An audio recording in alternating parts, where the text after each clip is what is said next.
Hana mến chào cô bác, anh chị và các bạn.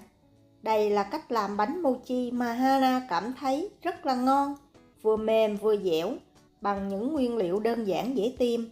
Với cách làm này, cô bác, anh chị và các bạn có thể làm nhiều để trong tủ lạnh ăn dần mà không sợ bị cứng, cũng không cần phải hâm lại. Nếu cô bác, anh chị và các bạn thích, xin mời vào bếp làm cùng với Hana nhé. Trước tiên, mình sẽ đi chuẩn bị phần vỏ bánh. Hana sử dụng 30g bột mì, 40g bột gạo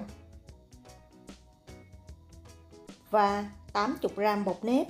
Bột mì giúp bánh mềm dẻo để tủ lạnh không bị cứng. Rây đều hỗn hợp và thêm vào 4 muỗng canh đương cát.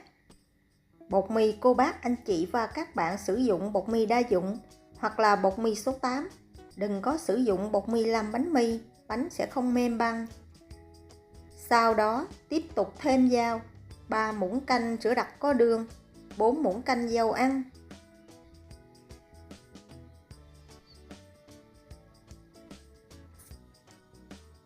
1/2 muỗng canh nước vani và 270g sữa.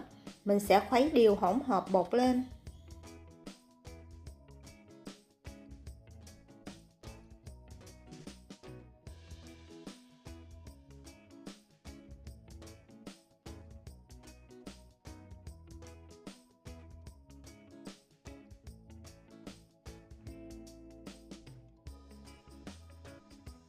Sau đó mình sẽ lọc bột qua rây, cho bột vào dĩa và đem đi hấp.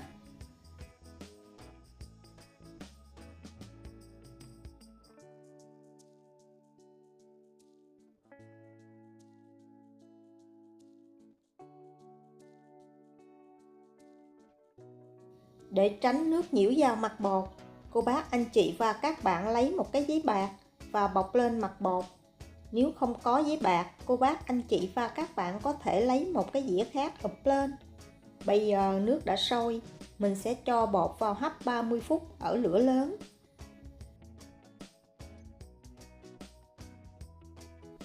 Sau 30 phút, bột bây giờ đã chín. Mình sẽ dỡ nắp ra, trộn đều bột lên và để khoảng 10 phút cho bột nguội bớt.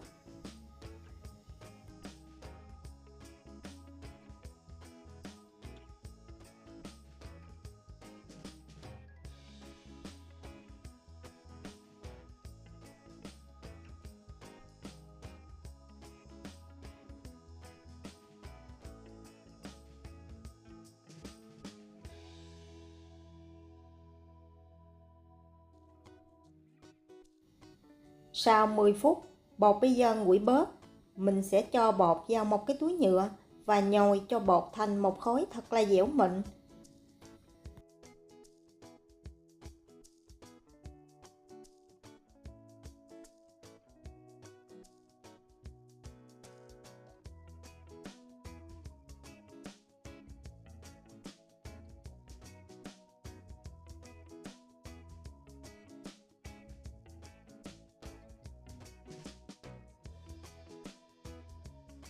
Nếu cô bác, anh chị và các bạn muốn bột được mềm dẻo và ngon hơn, mình không cần phải đợi bột nguội. Sau khi hấp xong, mình cho thẳng bột vào cối đánh bột và dùng móc trộn bột. Mình sẽ trộn khoảng 5 phút cho bột thật là mềm dẻo.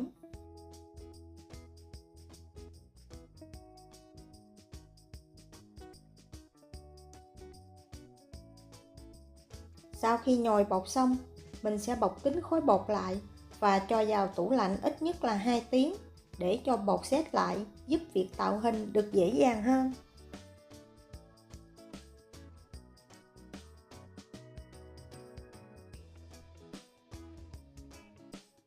Chuẩn bị bột xong, mình sẽ đi làm phần nhân.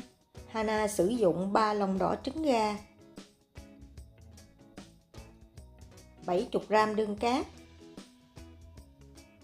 1/2 muỗng canh nước vani, một xíu muối. Mình sẽ đánh cho hỗn hợp trứng và đường thật là hòa quyện.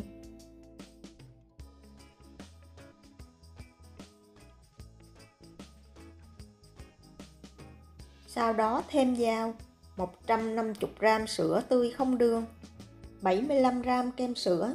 Không có, cô bác, anh chị và các bạn có thể thay thế bằng nước cốt dừa, 1 muỗng canh bột bắp và 1 muỗng canh bột sư tử.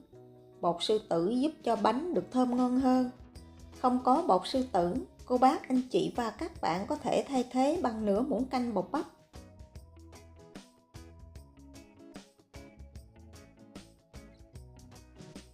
Cho son bột lên bếp. Mình sẽ khuấy ở lửa vừa và nhỏ cho tới khi hỗn hợp đặc sệt lại. Khi hỗn hợp bột đã sánh lại thì cô bác, anh chị và các bạn mình sẽ thêm vào 40g bơ lạc. Lúc này mình sẽ tắt bếp và khuấy cho hỗn hợp thật là mịn. Phần nhân trứng này ăn rất là ngon. Nếu cô bác, anh chị và các bạn không thích, mình có thể thay thế bằng nhân đậu đỏ hoặc là bất cứ loại nhân nào.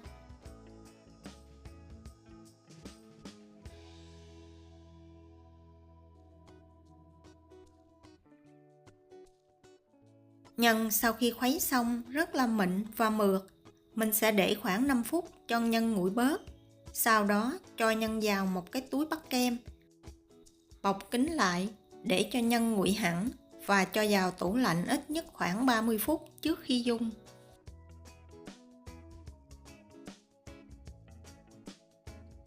Và đây là khối bột của Hana sau khi để tủ lạnh khoảng 4 tiếng, vì Hana không có thời gian để làm.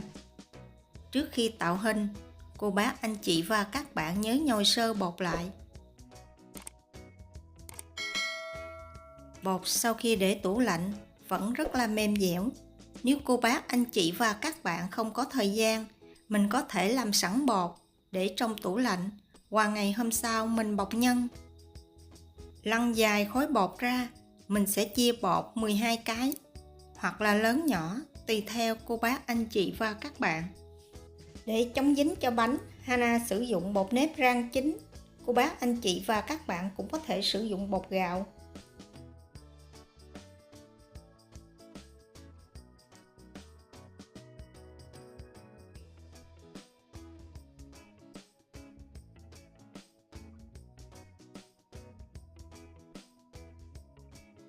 Để bọc nhân, cô bác, anh chị và các bạn có thể sử dụng cái chén nhỏ hoặc bất cứ dụng cụ nào mà mình có. Với điều kiện, cô bác, anh chị và các bạn nhớ chống dính, vì bột rất là mềm dẻo. Nếu mình không chống dính kỹ, thì sau khi tạo hình xong, lấy ra rất là khó, dễ bị xì nhân. Có một cái hay ở trong công thức làm vỏ bánh này, cô bác, anh chị và các bạn có thể tạo hình từ từ, không cần phải che bột lại, mà không sợ bột bị khô.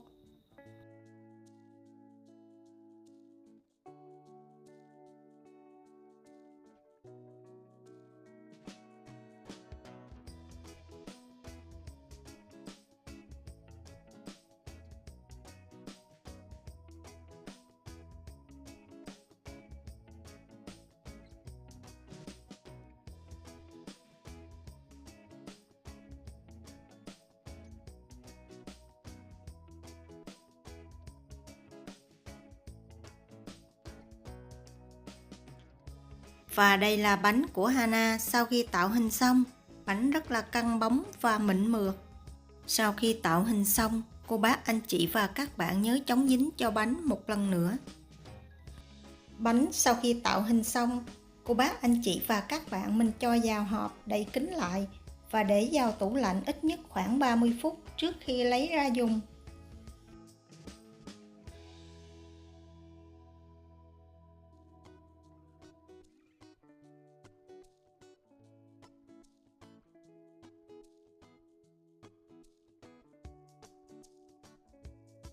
Và đây là bánh của Hana sau khi để tủ lạnh khoảng 1 tiếng. Bánh sét lại rất là ngon. Vỏ bánh thì rất là mềm dẻo, không bị khô cứng. Phần nhân thì rất là thơm ngon. Hy vọng cô bác, anh chị và các bạn sẽ thích cách làm này. Nếu thích, nhớ đăng ký ủng hộ kênh của Hana nhé. Hana cảm ơn. Mỗi tuần Hana chia sẻ món ăn vào thứ Ba và thứ Sáu trên kênh Cooking with Hana Phong. và thứ Bảy trên kênh Món Ngon cùng Hana Phun. Cô bác, anh chị và các bạn nhớ xem ủng hộ Hana nha. Hana cảm ơn cô bác, anh chị và các bạn rất nhiều. Hana kính chúc cô bác, anh chị và các bạn năm mới nhiều sức khỏe, nhiều niềm vui và nhiều thành công trong cuộc sống. Hana xin chào tạm biệt và hẹn gặp lại lần sau.